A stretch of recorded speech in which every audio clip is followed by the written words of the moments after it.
sampai 15%. Kenapa 10 sampai 15%? Tadi alasannya apa, Mas? Nutrisinya kok 10 sampai 15% tadi apa alasannya? Tahu Pak? Nah, betul.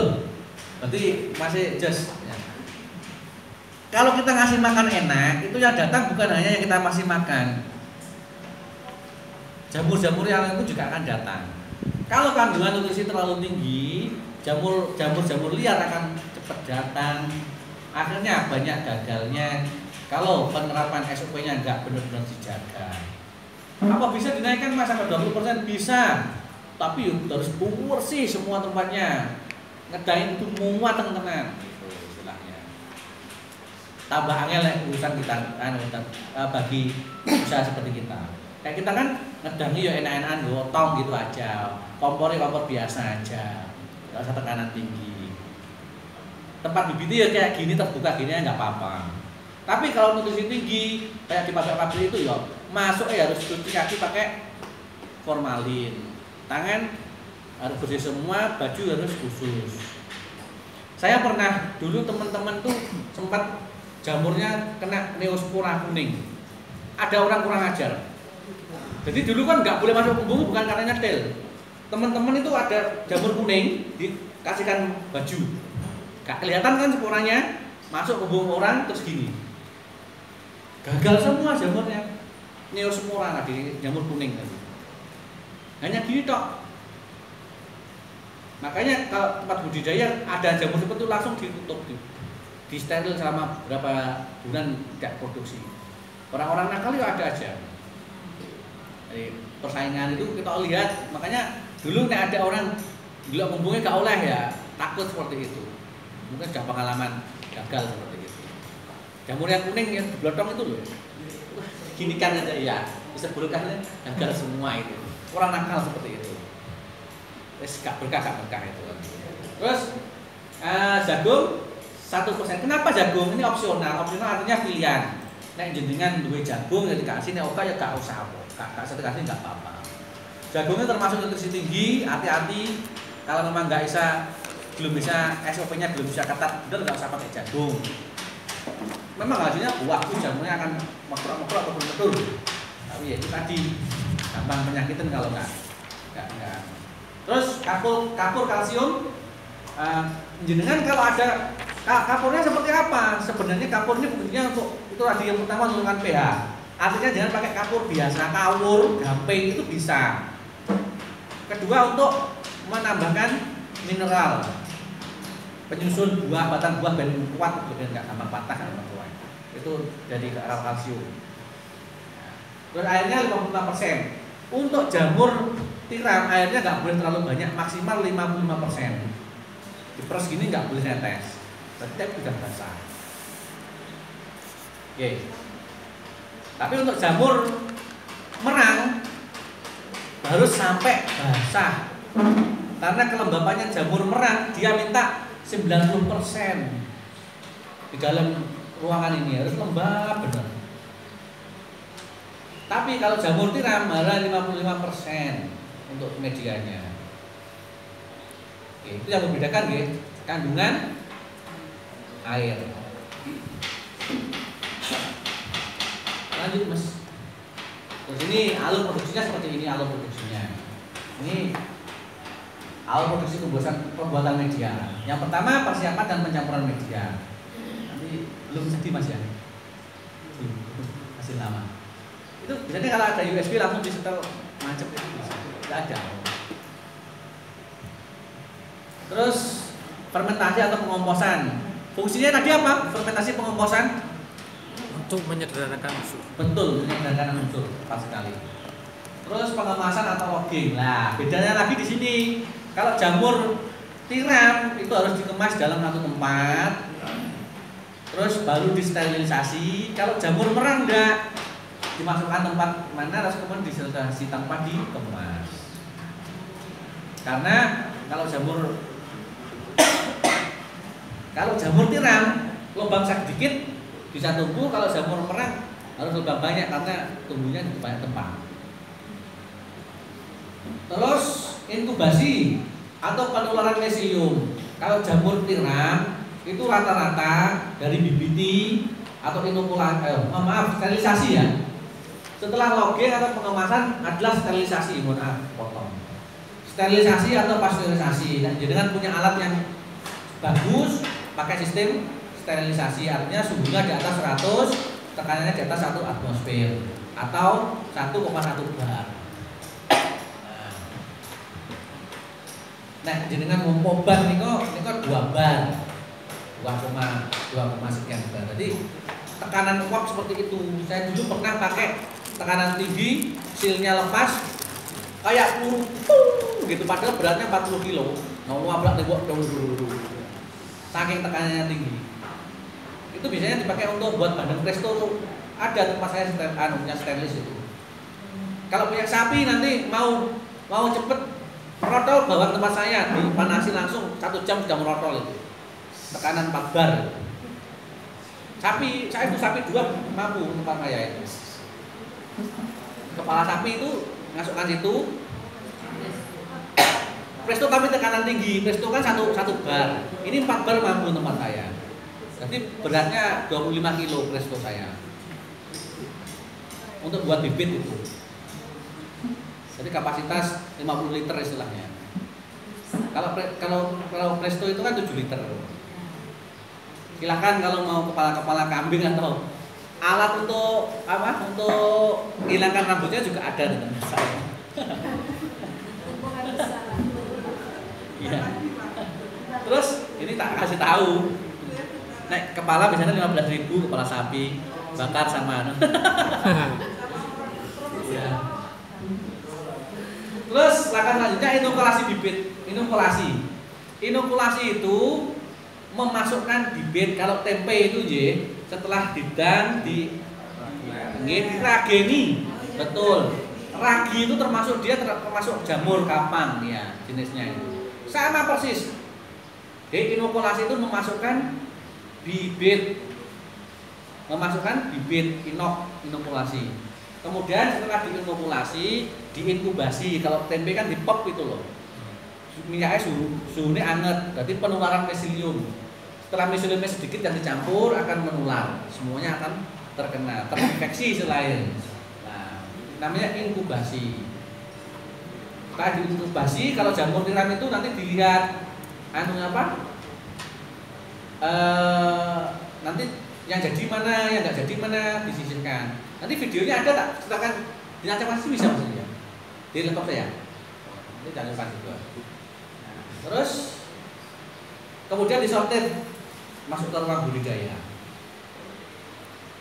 Lanjut Mas. Nah ini caranya ngaduk. Kalau ini medianya serbuk gergaji sama dengan jerami, sama. Langkahnya sama, persis sama. Lanjut Mas. Nah, dulu. Kok malah gini? Kenapa ini? Nih Mas ya, setelah nih pengomposan atau fermentasi fungsinya ini. Terus kedua, selain difermentasi itu untuk mencerdakan unsur, fungsi yang kedua dengan difermentasi, diungkep, dikompos itu kan jadi panas.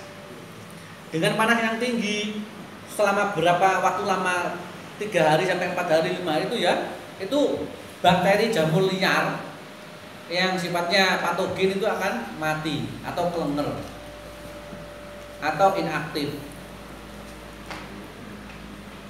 Jadi mengurangi populasi bakteri-bakteri dan jamur liar. Pengomposannya juga perlu untuk itu. Nah kalau jamur merang tadi memang namanya jamur kompos sebutannya, jadi komposnya 6 hari sampai 10 hari. Kalau jamur tiram itu 5 hari maksimal, 1 hari sampai 5 hari maksimal.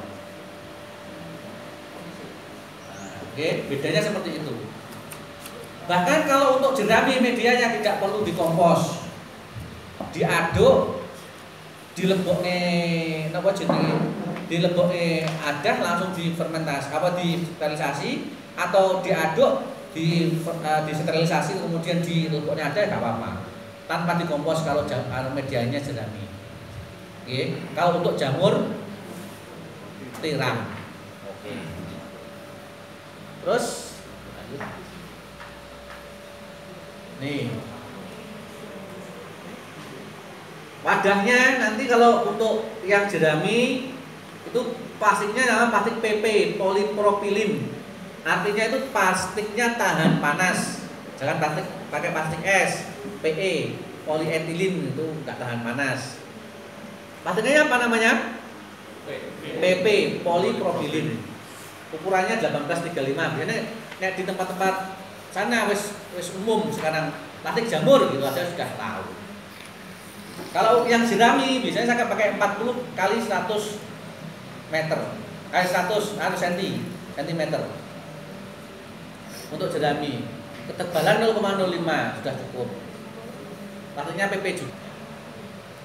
Amonia itu racun gas, jadi diangin-anginkan biar amonianya biar hilang semua. Kemudian baru dikemas.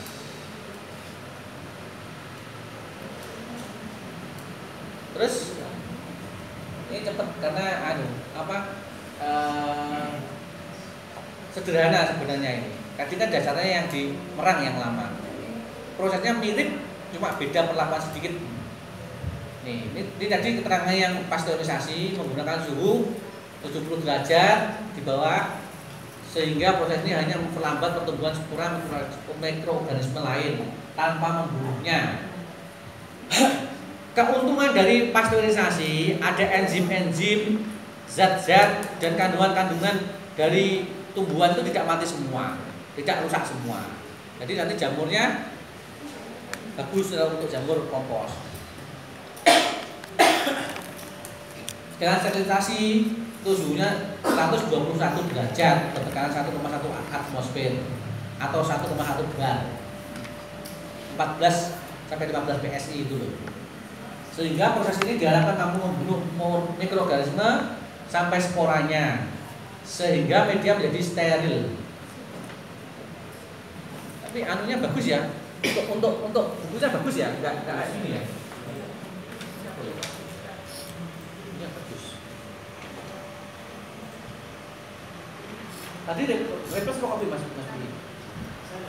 Ini sterilisasi tekanan tinggi ini harganya sekitar 20 juta itu alatnya. Iya, saya itu. Nah, cuma kapasitasnya tinggi. Kalau kita nggak usah berada-ada dulu, pakai yang sebelah sana aja. Tong. Itu tong aslinya cuma sedang 60 karena memang nekat bodoh nekat dikasih brake sampai dhuwur. Orang Indonesia seperti itu, nekat toh. Seperti tong yang di sana nanti juga dikasih rangka gitu, berarti bisa nampung banyak. KRP TS ID tapi banyak hasilnya. Terus selanjutnya ini inokulasi itu, oke. Nanti tak selesaikan video dan nah ini inkubasi. Itu putih-putih itu miseliumnya menyebar. Artinya kita tadi nanam 1 sendok. Yang ada miseliumnya 1 sendok. Dalam 20 hari sampai 30 hari penuh semuanya tertular.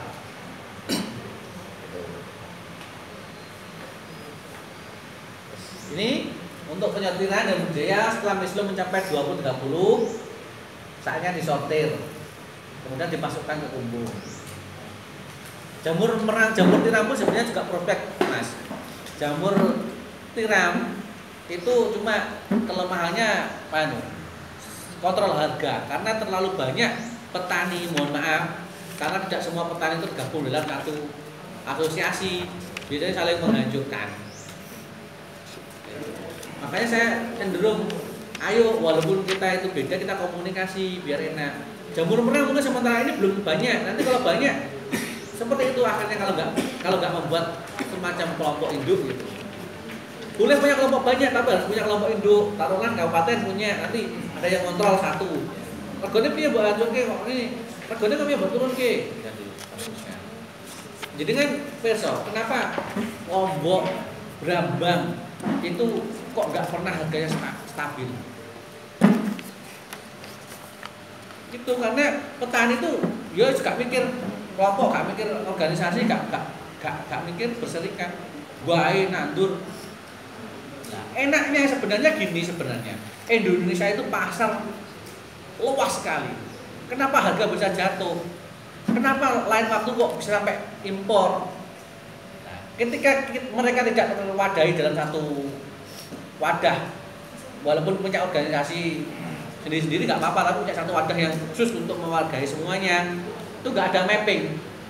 Nah, saya dulu di asosiasi ada mapping. Anggota ini yang produksi bulan ini siapa? Jumlahnya berapa? Pasarnya mana? Serapan pasar ini berapa? Ini saya punya mapping. Buat statistik elek-elekan lah gitu modelnya. Pokoknya bulan ini kita bisa perkirakan anggota kita mengeluarkan sekian kental tiap minggu. Ada semua datanya masih ada. Itu perlunya kita membuat organisasi berserikat. Nek di Islam sendiri kan juga sama dengan kedaman itu idealnya. RH itu relatif humidity, artinya kelembaban relatif dalam satu ruangan 60-70. Tapi kalau kelembaban media tetap 50%. Beda dengan jamur merang. Nah, seperti ini. Ini sebenarnya tempatnya Pak Gembong, saudara Pak Gembong juga dulu waktu masih sehat nih jamur tiram juga ke tempat saya. Aku ini belajar kok langsung Bang, go. Ngaduk ke tempat saya.